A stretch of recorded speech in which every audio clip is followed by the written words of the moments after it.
Hey man, what's up? You little a squared plus b squared equals c squareds.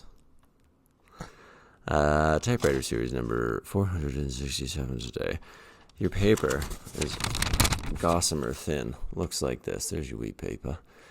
What you might not be able to see, or maybe you will, there's the indent of another poem that was typed first.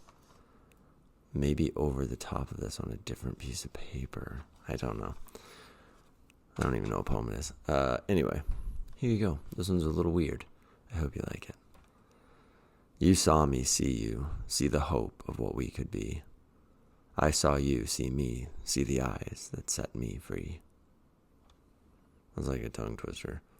That's like a big old tongue twister wrapped up in a riddle. Have a good day. I love you a ton. Do something sweet for someone because they deserve it. Later.